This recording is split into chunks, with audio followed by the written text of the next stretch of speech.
Hey flower friends, winter has certainly taken over here on the farm as all the garden beds are looking completely empty. It's crazy how you can go from having completely full, colourful beds to just absolutely nothing. It's so strange. But although the garden beds have completely slowed down, there is still life in them.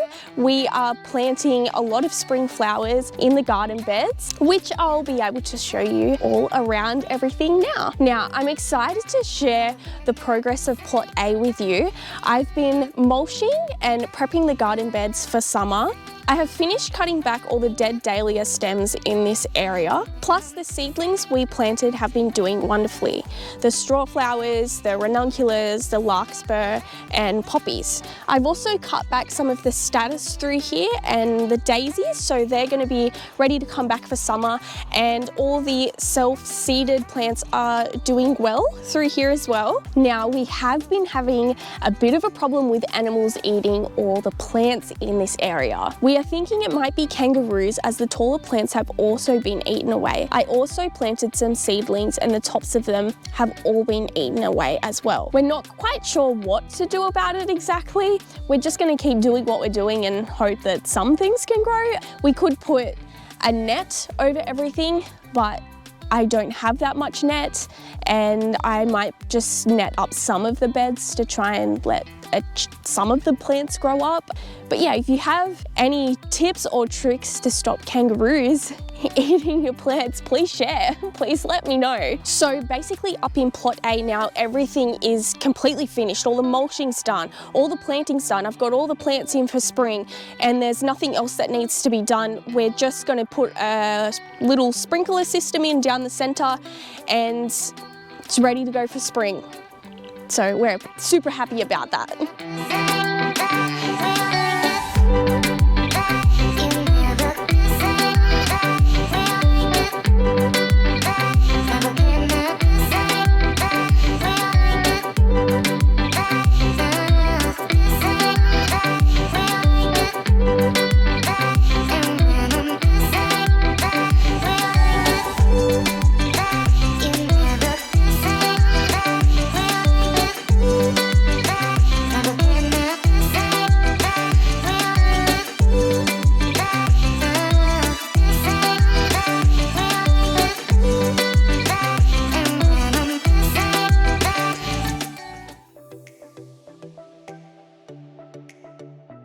Okay, so let's take a look at plot B now. It's so crazy to look at it and it's all just so bare. Like, it was only right through this section here that we had all those zinnias growing and now it's just nothing there. It's so weird. In this top area up here, Mum has just been widening up the pathways a little bit so that the U-pickers, when they come, it's a little bit more easier to walk down the aisles. So we're still working on that. It's just going to take some time to actually get it done. Hopefully we do get it done in time. And we also have a lot of lettuce which is self-seeded here. It actually looks really good. This area here, Mum also does a mix of vegetables and things like that as well in amongst the flowers, because we like to grow vegetables here as well. So we planted a row of straw flowers down here which are growing really fast. I have said before as well, most things that we plant in this area grow way faster than anywhere else because the soil is just so good. But yeah, there's still a little bit more work to be done in this area before spring comes. So before we head over to plot C, I just wanted to show you our sweet pea area. We've had to put a big net up around them because something's been eating them, like something's been eating everything in the garden, but I at least wanted some of the sweet peas to have a chance to grow up. So we put a big net around it and done some mulching in there, so this area should be all good and ready for spring. We actually had a bit of a debate whether to even do sweet peas again. They're a lot of work. You have to tie them up constantly. They have shorter stems and it's hard to put in bouquets and stuff like that, but we're going to do them again and just see how it goes. Hopefully if we're open by spring for U-picks, I think people will really like to pick them. Otherwise I'll have to just work something out and sell them another way. But they can be a little bit fiddly like that. I know I've heard of a lot of people who don't grow them anymore because they're just such a hassle, but I don't mind even just growing some for us so we can just go in there and just smell them or even pick them for ourselves. They're just such a nice flower, and they take me back to when we were little and Mum had an area of sweet peas, and it just smelled amazing.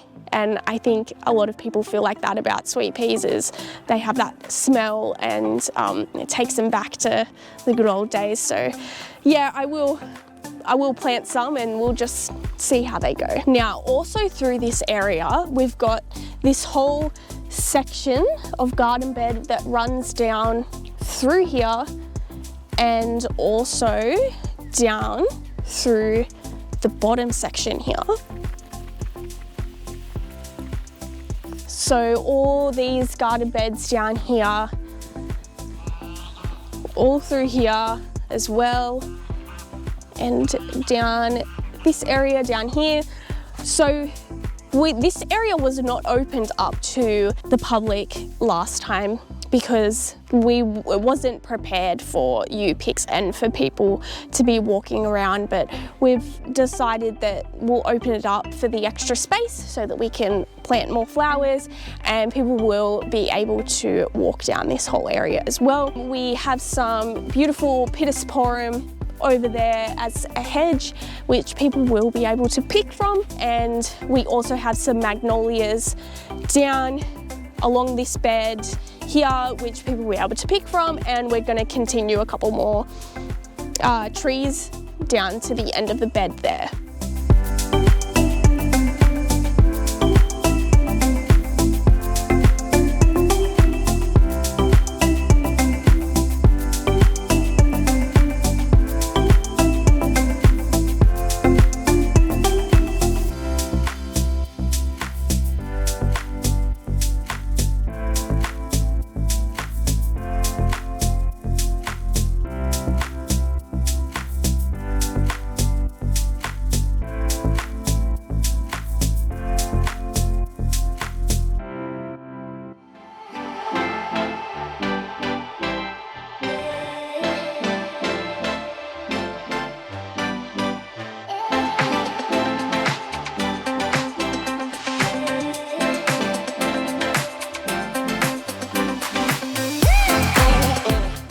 Lastly, we are in our completely deserted bare plot C garden bed.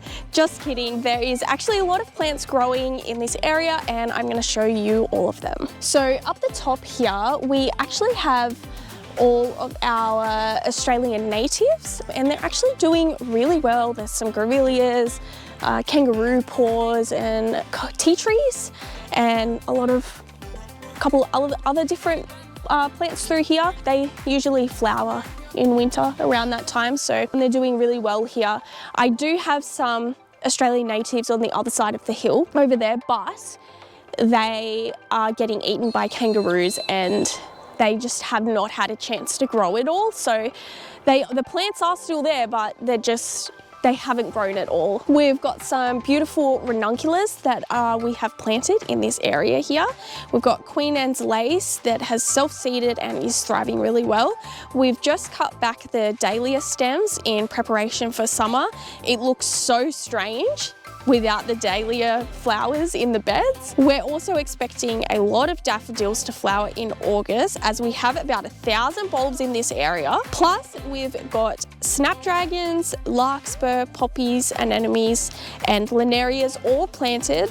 Some of them are being eaten, but some are left alone. So we'll see how that goes. We have also trimmed the basil back so it will be lush and full for summer.